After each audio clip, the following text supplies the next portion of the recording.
Assalamu alaikum. Good evening to all the gorgeous people of ARY Digital. We had a double header yesterday where first Quetta Gladiators got the better of Lahore Qalandars.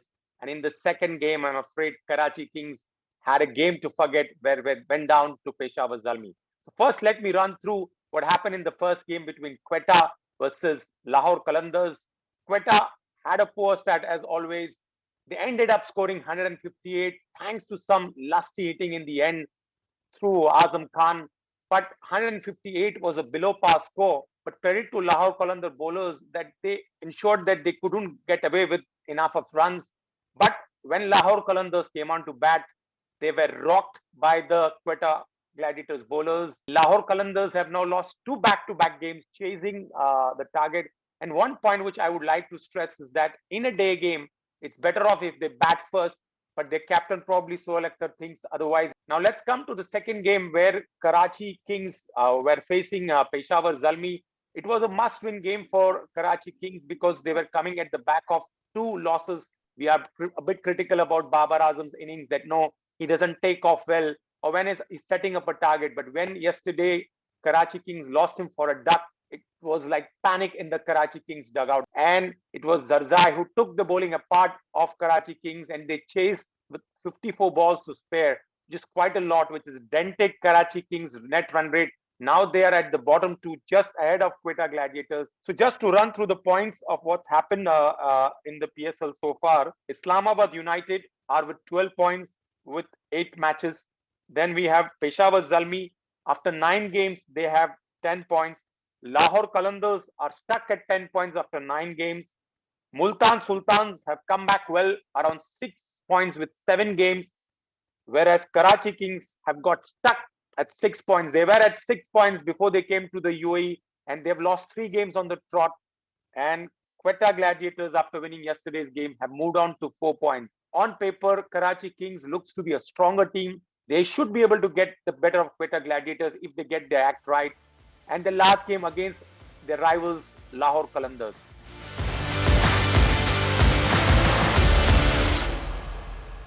To discuss with me and to analyze both the games, I have a wonderful friend of mine who's also the captain of the UAE national team, Ahmed Raza. Welcome to the show. Thank you very much, and thank you very much for the kind introduction, Anisbhai. Pleasure being here.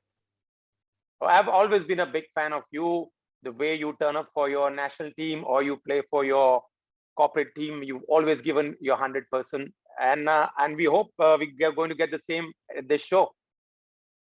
Definitely. I mean, I normally don't hold back when I'm talking about cricket. We've been witnessing some wonderful games so far in the second leg of the PSL. All right. So the first game, Quetta versus Lahore Qalandars. You know, Quetta was going through a bad form where they could hardly get points. And in spite of managing just 158, they managed to defend the score and keep Lahore to 140. What would you like to say about that game? First of all, I've not been really sure about the strategy in opting to bowl first in a day game. I think again, as you've seen so many games here, and I've played so many day games here. I think for me personally, if I'm the captain and playing a day game on the double header, I would win the toss and put any score on the board, because batting in the twilight phase of the day, and just having to define whatever total, and as you rightly mentioned, it was a modest total on that wicket. If you see when they were chasing 158, Lahore Qalandars at one point were 7 down for 66, totally out of the game. We've seen the new ball doing a bit up front. So if you have a conservative start and then build a partnership around and then have wickets at the back end, I think you can chase down any total. Let's come to the game where Karachi Kings had a day to forget, where, unfortunately, they don't know where they had to start off. Like, they lost the toss. But this is where I want to hit upon the point. How important is the wicket of Babar Azam? There have been criticism when he scores runs and the team is not able to get off the mark. But when he goes for a duck, you see how the Karachi King team struggles. Yeah, definitely. Again, goes without a doubt that he's one of the best players in the world right now, and his wicket is huge. And I think that was a great matchup. And I've been really impressed with Wahab. Looking at him taking the first over himself, which we've seen he's hardly done that in his career. He'd probably bowl one over in the power play or maybe at the back end of the power play and then bowl more in the death, getting that ball shaping into the right-handers, and that's exactly what happened yesterday with Babar.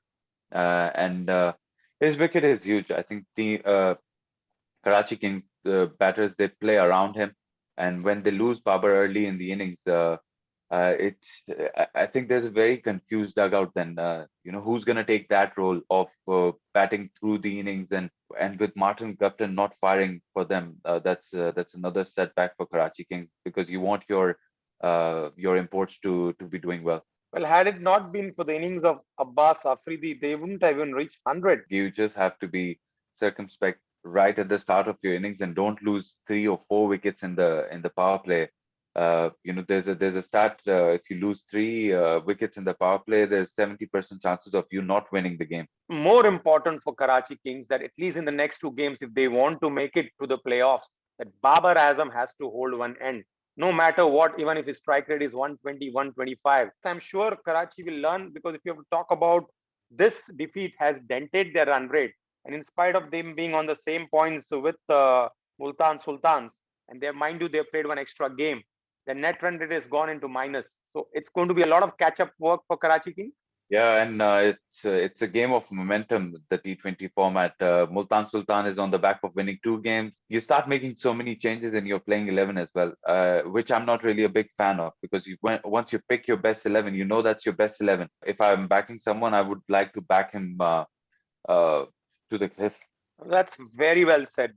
That's what happens generally with teams, and when you lose a few games, you probably panic and start changing your squad. They have to forget this game as soon as possible. If you see the wickets slowing up, or the opponent have more left-handers, so you play your Qasim Akram who balls off spin as well. So that kind of change is acceptable. Another thing which probably I think Karachi Kings right now needs is their captain to step up.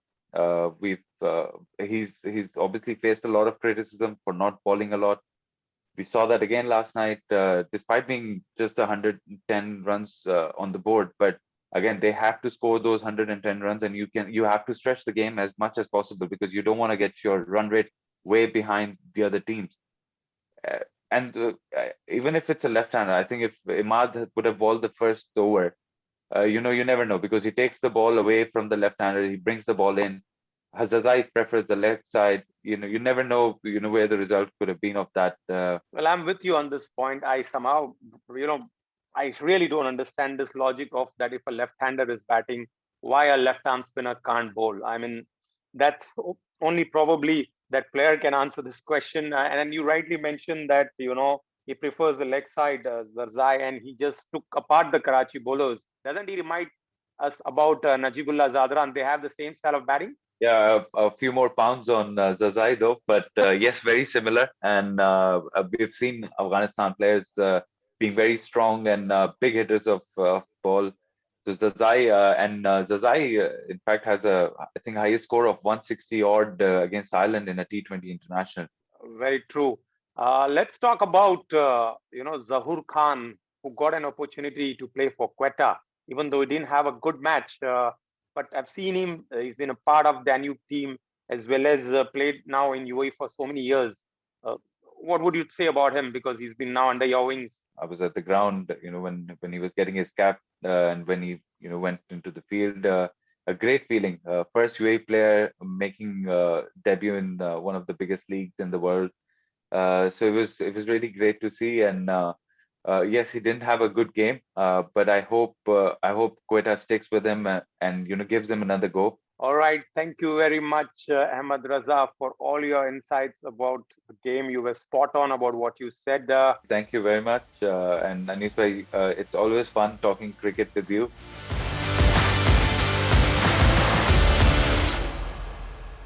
This time I have been joined by two notable guests. One, a very famous personality who has been the head coach of Pakistan in the past, also has been the head coach of the Karachi Kings franchise. Currently, he is in England coaching the Sri Lankan team and is ready to take on the England team. And also, I've been joined by Shahid Hashmi. Welcome to all of you guys. Thank you very much. Thank you, Anis.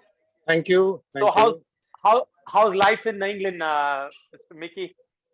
It's fantastic. It hasn't rained yet, so life is good. When it's not raining, it's great. And we've been able to get out and train, so everything's fine. Thank you very much. Let's come to the PSL, which has been heating up and is at the business end. Let's talk about Karachi Kings. And you have known the squad because you've been the head coach for the franchise for quite a lot of time. How do you assess this game? Look, I think it's a very good team. I think it's a very well constructed team. You know, it's obviously based around three local players in Baba Azam, Imad Wazim, and Mohammed Abid. And if they all fire, Karachi Kings normally does really well. So they are under a little bit of pressure, and they've got to get out and they've got to do the job for the franchise team. I want to come and ask you the same question which I've asked to Mr. Shahid Hashmi. I've asked to a few experts, Herschel Gibbs also. The same question. When Babar Azam fires and he does well and the team wins, there is no criticism. The moment the team loses out because of a few runs, they say, no, Babar Azam is not able to up the ante. Do you agree to it? No, I don't agree to it because Baba Azam generally wins games of cricket for Karachi Kings. He wins games of cricket for Pakistan. You could argue he got it slightly wrong the other night, but he needs some support from the other end. Baba plays really well in the power play. Once he gets outside the power play, he needs that support. He needs that help from the big hitters. Yeah, he needs a Sajil Khan. He needs a Sasara Pereira. He needs somebody to go with him. And he didn't seem to get that the other night. But Baba bats for a long time in most games. And in most games, when he bats for a long time, they win. So I think we've got to allow him to get one wrong over a period of time. All right. Let me remind our viewers, we are in chat with none other than Mickey Arthur, the great South African-born coach who has coached a lot of countries. But just to give you a heads up, when he was the head coach of Pakistan, they managed to win the Champions Trophy, beating the mighty Indians in England. They had a record of winning 11 consecutive T20 with Sarfraz. So tell me something, Mr. Mickey, if you had to give one advice to Sarfraz, who's going through a lean patch of late, what would be that?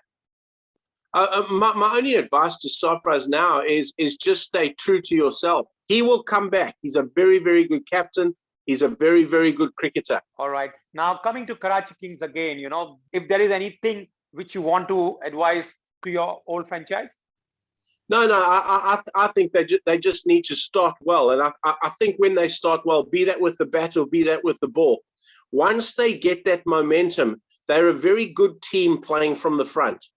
And they need to get that momentum as soon as they can. So that would start with Baba and Sajil at the top of the order, or it starts with Mohammed Amir and Imad Wasim with the ball. Those are the leaders. Those are the guys that need to step up. And if they step up and start dominating the game, then the rest of the players kind of follow them. Mohammed Amir, we saw what Mohammed Amir did in that Champions Trophy final against India. And he also has shown in the past what a great bowler he is. Like batsmen go out of form, sometimes bowlers also go through that patch. So what is that a bowler should do to come in his own? It's exactly what I said around Sarfraz. He's just got to stay true to himself. He's a quality bowler. He swings the ball. He's got enough pace. His skill level is extremely high. He's outstanding. He is an outstanding bowler.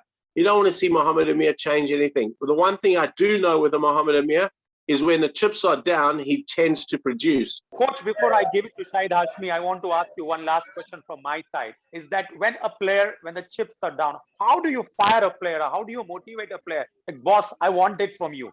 It depends on the relationship you have with that player and how best you get them to react. Some guys need a little bit of love and care. Other guys need a bit of a hard word. As a coach, you've got to know the player and you've got to know how best you get them to deliver their best performance. Shahid Hashmi Saab, please, you can continue. Mickey, I just wanted to know about the destruction that one decision caused to Pakistan cricket, sacking Sarfraz from captaincy of all three formats. 18th October 2019. I remember the date. With just one stroke of the pen, he was removed from captaincy. Not only from captaincy, but the chairman PCB said that he will be in action with in Pakistan colors soon. That means that he lost his place in all three formats as well. How do you see how destructive was that decision? Because Sarfraz had led Pakistan in 37 T20s, 29 of them Pakistan won, and with just 8 defeats. Yeah, look, that was a tough decision on Sarfraz, I thought, at that particular time. And I think it was very clear, I think, at that point in time, that I moved on and I was moved on, and so was Sarfraz. And it was pretty clear that they wanted to go in another direction, which is obviously the prerogative of the Pakistan Cricket Board. His record in 2020 cricket was phenomenal. He was outstanding. Having said that, Mohammad Rizwan, I think, has played exceptionally well since he's come in. Mohammad Rizwan's been outstanding. But there was no reason why both couldn't have played in the same team. And about the PSL, do you see? Do you think that PSL has been helpful to Pakistan cricket, just like IPL to Indian cricket? Without a doubt, Shahid. I go back to my time through the PSL. What it's done is it's taught the young players to play under pressure. It's exposed the young players to a lot of wonderful overseas players and excellent coaches. It's certainly developed their game quicker than local domestic cricket does, and that's the same all around the world. That's not a slight on domestic cricket at all. But I do think, and I just look at my time, the Shadab Khans, the Hassan Alis, the Fahim Ashrafs, guys that played during my time, they really made a mark in the PSL. And once they made a mark in the PSL, that showed that they had the ability to play at the highest level. Where did you see that spark in Fakhr Zaman to get him in the Champions Trophy? I always preach to the players, whenever you've got a decision to make, take the aggressive decision, because that's how you get the best out of yourself. And I blundered in that first game against India by taking the conservative route, playing guys that had been around and had a little bit of experience. After that Indian game, we were actually forced into the decision to say, right, we're going to change it up. We're going to be brave. We're going to be aggressive. And we want Fakhr Zaman to lead that for us. And of course, he came in and the rest is history. Mickey, how have you seen the progress of Hassan Ali? He came as an emerging player in 2016 PSL and then went on to become the player of the tournament in ICC Champions Trophy. Now he's all format Pakistan cricketer. So how do you see his progress in the last 3 or 4 years? His progress has been brilliant, and I've watched it very closely. I remember Hassan Ali coming in my first series with Pakistan in 2016. He came into the one dayers, and he was this thin little skinny young boy. And during the time we've worked and worked with him, did a wonderful job with him. He grew, he got stronger, he got fitter, he got more skilled with the ball. And one last question: where do you see Pakistan team in the World T20 World Cup? One discerning shortcoming is the power hitting. Where do you see Pakistan in the top 4 or not? Yeah, I certainly do. I certainly do. I watched a bit of Asif Ali last night, and if only Asif Ali can reproduce that form for Pakistan, because he played well. Pakistan will always be there and thereabouts. And my prediction, sorry to everybody out there, is going to be Pakistan versus Sri Lanka in the final. Oh, that's a good one. I love that. I love hearing that. Sorry, Adis. Thank you, Mickey. Yeah, for sure. Karachi Kings in the bud.